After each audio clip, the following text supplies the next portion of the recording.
We now live in the age of electricity.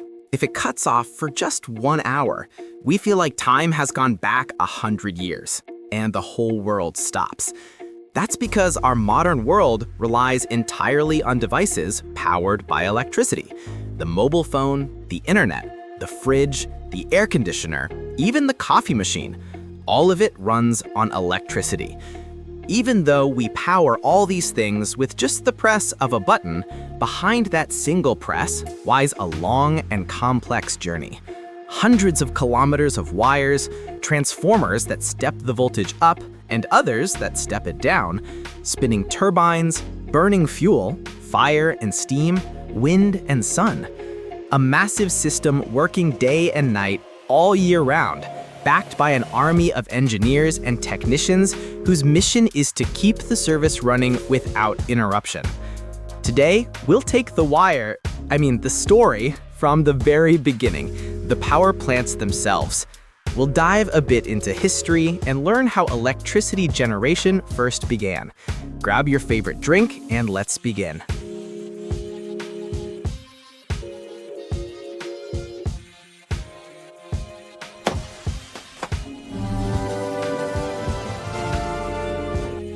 For electricity to reach the consumer, whether a home, a shop, a company, or a factory, it has to pass through 3 main stages. 1, generation. 2, transmission. 3, distribution. Stage 1, generation. This is where it all starts. Electricity is produced inside what we call a power station, using different methods.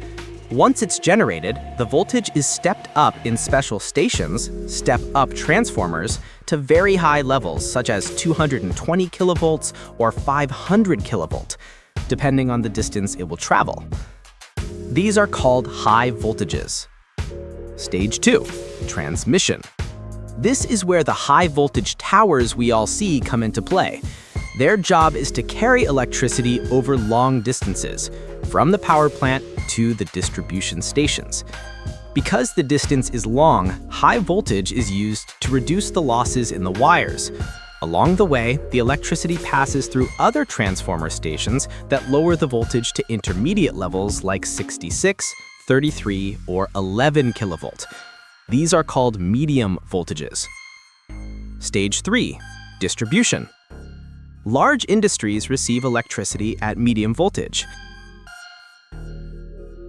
The rest is stepped down further from 11 kilovolt to 400 volts in substations.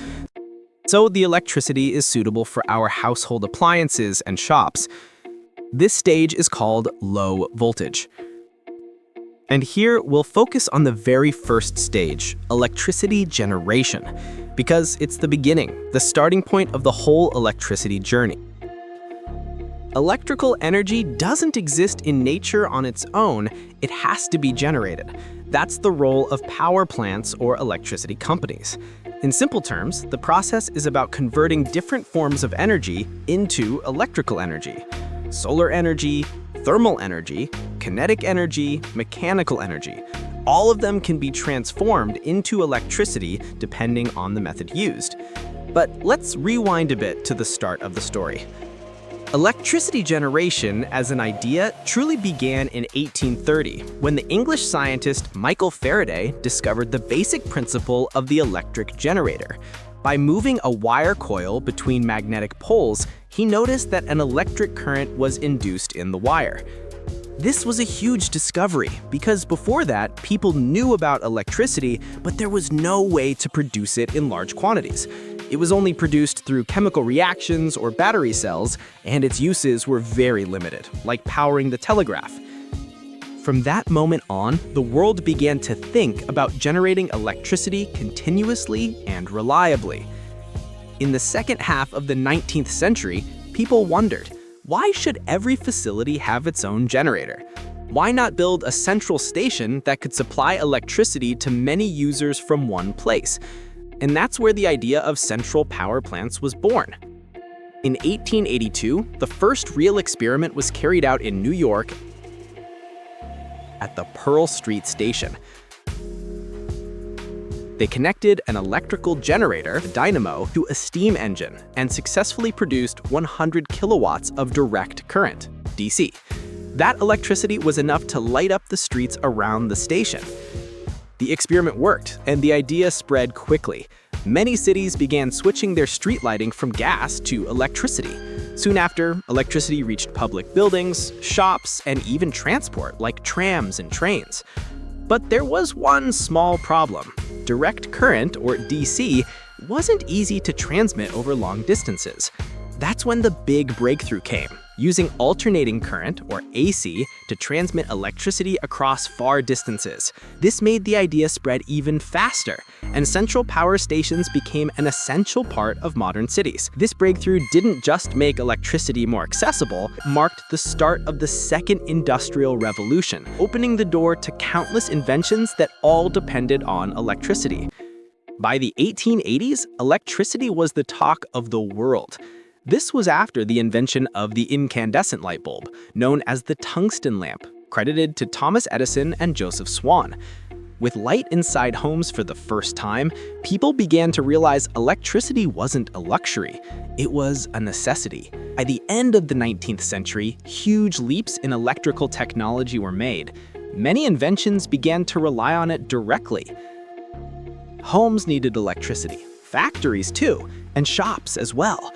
The demand for electricity grew massively, and businessmen saw a great opportunity. That's when the first public electricity companies were founded, to supply power to people and make profits at the same time. This process, the spread of electricity into homes and daily life, became known in history as electrification. Many inventions supported the spread of electricity, but the one that truly changed everything was the turbine, especially the steam turbine. This turbine changed the game. Higher efficiency, lower cost, and greater output. From that moment on, it began replacing old steam engines and became the queen of power plants. Throughout the 20th century, the work never stopped. Continuous improvements were made to the plants themselves, and at the same time, upgrades to transmission networks. Because simply, it's pointless to generate electricity inefficiently if you can't transmit it efficiently. In the 1920s, electricity started entering homes in Northern Europe and America, a big step forward. By the 1930s, electricity had reached rural areas too. For many, light entered their homes for the first time. That's when it became clear that electricity wasn't just a luxury for cities, it was a basic right for every human being. In the 1940s, World War II pushed countries to expand their power plants, especially to support war industries and large factories. In the 1950s, nuclear power plants appeared for the first time. A giant leap in energy production because they could generate huge amounts of electricity. By the 1970s, after the global oil crisis, countries began seriously considering alternative sources like solar and wind power. By 1990, about 71% of the world's population had access to electricity. By 2020, that number had risen to over 90%. In just 3 decades, billions of people gained electricity in villages and remote areas, from the jungles of Africa to the edges of the Arctic. And what about the increase in electricity production? Imagine this. In 1950, global electricity production was only 800 terawatt-hours. By 2000, it had reached more than 13,000 terawatt-hours. And by 2024, the world produced over 30,000 terawatt-hours of electricity. In less than a century, electricity production increased by nearly 40 times.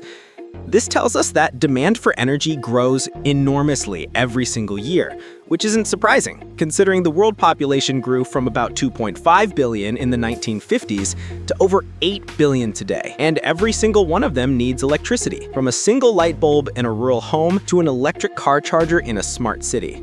And that, my friend, was the story of electricity generation.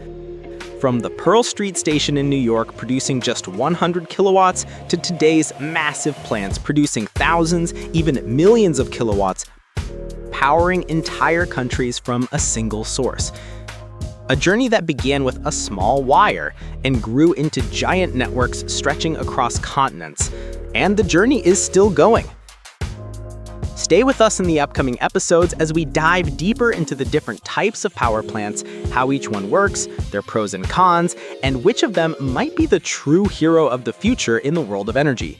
Until then, may you all stay safe.